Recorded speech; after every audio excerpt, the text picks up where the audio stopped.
ever used a touch card system for like paying for your groceries or what have you, it's the exact same technology, just implemented here for game zones. But here we go. Let's get into it. 3, 2, 1.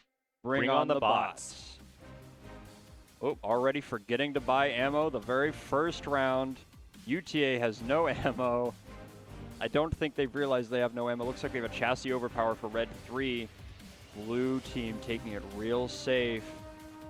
NAGOYA with the blue team just pushing their sentry out of its box manually. And now it is spinning. We ought to see it's not seeing that red 3 robot just yet. Yeah, it may just be too far away. Red 3 not being able to put any rounds on target, having not purchased any virtual ammo, despite having physical ammo in its hopper. It needs to buy some virtual in-game ammo. But the hero on UTA side has purchased 8 rounds, and it is making its way towards the center. UTA has also control of the center point. Ooh, NAGOYA putting some rounds towards, UTA putting some rounds towards NAGOYA's hero as it retreats back to the reload zone. And now the sentry for NAGOYA starting to launch projectiles. Doesn't look like it's hitting anything just yet, but that is a good sign that it is trying to fire. But it is taking some damage from the UTA hero. That was just 20 damage there, not full value. Looks like UTA is doing a really good job of maintaining point control, which is winning them the match so far, with NAGOYA finally getting their standard out into the field, putting some rounds on that red hero. Red hero now getting pressured by both NAGOYA piloted robots, really taking some heavy hits. Would love to see UTA respond with their own standard, try to suppress here it fire. Comes, and a hero shot from both. Here we go. Standards engaging. UTA standard putting rounds on NAGOYA. And now the sentry for NAGOYA getting in on the action as well, starting to launch projectiles at both of those red robots. UTA not backing down. UTA, first blood on NAGOYA.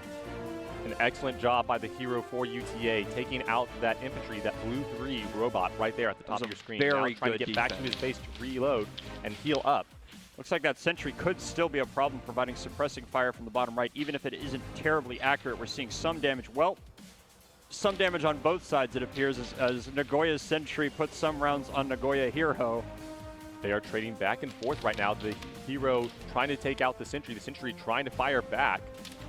UTA hero not taking that long, prolonged opportunity between fights to go back, heal up, and reload. Looks like they might be having some chassis power issues. UTA still maintaining point priority, keeping pressure on NAGOYA despite having 0 hero ammo. It is just UTA standard versus both NAGOYA pilots. And now he's in a 2v1 situation. They need to be careful right here. They still have control of the point. No, I lied. NAGOYA has control of the point, and now NAGOYA is in firm control. The infantry for UTA getting low on health will need to retreat here in a little bit. Looks like UTA standard might be having some driving issues. One of the wheels looks like it might be dead, but they did give up point priority, like you mentioned, giving it to NAGOYA, stepping off the point for just a second, but now NAGOYA has it. Here comes the hero for UTA, launching projectiles, trying to get some damage and push those NAGOYA robots off of that central point. And NAGOYA getting real close to the edge there. I'd really like to see more aggression from NAGOYA while they have point control, especially with how many points they've already lost from the early match. Hero left alone, UTA versus both piloted robots. NAGOYA still not putting too many rounds on target. Not what we like to see here, but at least they have the point. And right now you will see UTA still technically in the lead with 146 victory points. And they have control of the center again. Looks like some maybe RFID interaction issues on NAGOYA's side. They were still in the box, but they were not able to register. So UTA has reclaimed the center point. NAGOYA now down below 40 victory points remaining. They're going to need to eliminate these UTA robots, push them off of that point, take control of it, and get a few eliminations if they want to bring this one back. Yeah, we saw some shots exchanged between NAGOYA and UTA. I would like to see some shooting here now, but it looks like neither robot is able to put sufficient rounds on UTA to take back point priority. That is critical here, especially with how low health UTA standard is. UTA hero not moving, both completely open targets, and NAGOYA just not able to capitalize, having some kind of malfunction with their firing mechanism. And that goes to UTA, the first round. It's wrapped up here. And there's some few projectiles, a little too late for NAGOYA from the hero.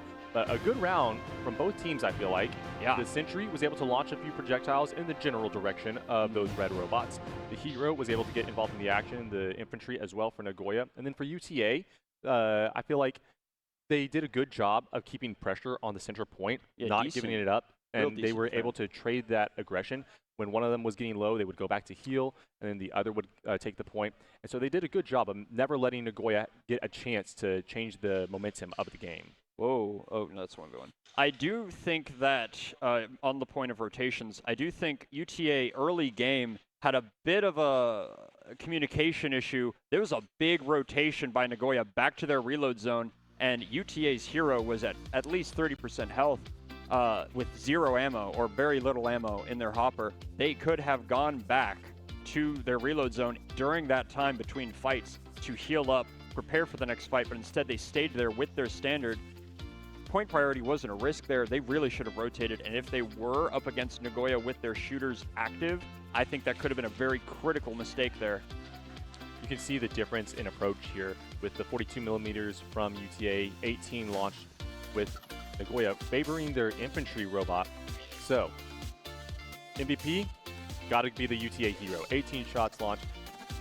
Round 1, I think that was really good of them. They had 17 hits and 1 kill. You see the engineer and driver. It'd be nice if we could see their time on point, because I think they really, really nailed the time on They did a point, great job of that. maintaining point control while their standard went back to reload, went back to heal up, and whenever malfunctions occurred on UTA standard, they capitalized. They didn't capitalize. They reinforced, picked up. Yeah, for really sure. good performance from UTA hero. But hopefully Nagoya can get those shooters under control. Hopefully UTA can figure out what's going on with their standard drivetrain, figure out power issues, if that's even a possibility here. Because if their chassis keep dying, they're sitting ducks. You know, if there is a specific power limit, I guess we haven't explained this, there is a specific power limit on the what we call the referee system. You think of it like a referee in a soccer game or a football game, calling rules. It's the same thing, but it's electrical on board the system, and it is measuring the power output going to their chassis power line, and that is limited. There's a limit to that power going to the chassis. If you exceed that limit, you lose chassis power as penalty for a few seconds. That can cripple you if you're against a team with good accuracies. Yeah. Part of the engineering challenge that these teams face is developing the robots that can operate under the restrictions that are placed on them by the rules. So, great job from UTA, great job from Nagoya. I still think they can come back and take round 2, but they will definitely need to get on the point first. I think we have seen the team that gets on the point first and can maintain that control stands a good chance to take the round. So, hopefully, we see them be able to purchase the ammo. I think both teams were a little bit slow getting out the gate. We've seen some teams just immediately rocket out as soon as go. Well, it looked like Nagoya was having trouble early game there. I'm not sure if you remember getting that standard out of the field. He was back there for a solid 30 seconds while UTA creeped up to the center point, taking priority away. But I agree as well. Very slow rollout from both teams. Here we go. Second round, UTA versus Nagoya in 3, 2, 1. Bring on the bots. All right, you can see the Sentry getting pushed by Nagoya. Actually, no, the Sentry Oh. for Nagoya navigating itself to the center, taking the point. Really impressive stuff from Nagoya. Whatever issues were plaguing their Sentry last match seem to have been resolved. Meanwhile, UTA Heroes still experiencing those power issues. Nagoya controlling the field, all 3 robots. Really exciting stuff to see from Nagoya. You've got to be happy to see all 3 robots active and functioning. Ooh, Nagoya getting aggressive on the back line, pushing them back to the reload zone, maintaining that space real far ahead. Red Hero, Red Standard both not having left their reload zones. UTA not gaining any ground here. Some early aggression from Nagoya. Their Sentry launching some projectiles kind of inerrantly. Intimidation. It looks like maybe it's seen some reflections on the ground perhaps, or just misidentifying. I just saw a red and blue flash from Nagoya 3's barrel, indicating overspeed of their projectiles, which is another penalty of the referee system. They need to get that projectile speed under control. But right now, Nagoya doing a good job of controlling the center. UTA, again, relying on their hero, trying to get it to move forward. It looks like it is stuck. They're having those power issues, as you can see. Those little icons, those symbols that flash up above the health bars. You see that little key that indicates there was a power issue, and they have gone over power. And now you see, it looks like that UTA robot is high-centered. Well, it looks like it might have Well, is it high-centered, or is it one of its If you wheels look at the slacked top off? right corner here, this POV for Yeah, the he's hero, canted, he's you'll canted. see it is tilted to the side. Interesting. Oh, the wheel, it's not high-centered. That's what I thought. It's actually canted low, which means one of its wheels, one of its suspensions is cut out. It is slammed, not high-centered, but stuck in that difficult terrain. Standard can't even push him out of the way. He's a sitting duck, and now we see Standard 3 not moving. Overpower, I see a yellow card on Standard 3, red Standard 3.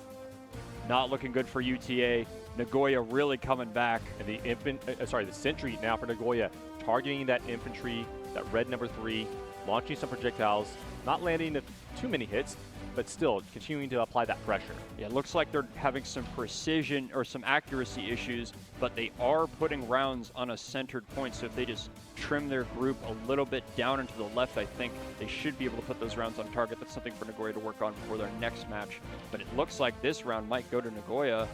Yeah, really strong second round from Nagoya. They were able to fix their sentry issues that they faced in the first round, and a little bit of friendly fire coming in through. But you know what? That's fine. Just a little friendly tap. Gotta keep things interesting. Some friendly banter between the sentry and the standard. See the infantry for UTA trying to get onto that center point. Unfortunately, once a team has control, it cannot be lost unless the team leaves the center point. So UTA will need to push all 3 robots off of this point if they want to get it back. I just don't think they have the time. You can see only a minute 50 left, but they are ticking dangerously low. 15 victory points remaining. This one is all but wrapped up. That penalty above blue 3 is what I was talking about earlier. That is overspeed with their barrel. Nagoya needs to get their standards barrel heat under control, their barrel speed under control. As soon as they fire a round overspeed, their shooter is disabled for a few moments, which is horrible in an actual fight, in an actual gunfight. But some really strong improvement, I think, from round 1 to round 2 for Nagoya. They addressed the sentry issue. Both the robots from the first round as well, the hero and the infantry, were working as well. So if you're looking at progress, I think they're headed in the right direction. And, you know, they got some more time left.